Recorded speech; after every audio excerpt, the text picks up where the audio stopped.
चिट्ठी भोले जी के नाम लिख दो, नीचे गोरा को प्रणाम लिख दो।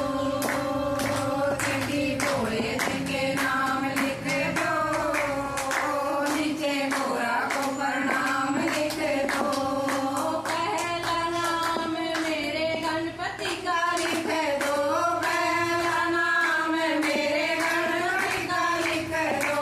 नीचे रीति सीधी का लिख दो, संग में रीति सीधी का लिख दो। नीचे शुभ लाभ लिख दो, मोरा मैया को प्रणाम लिख दो।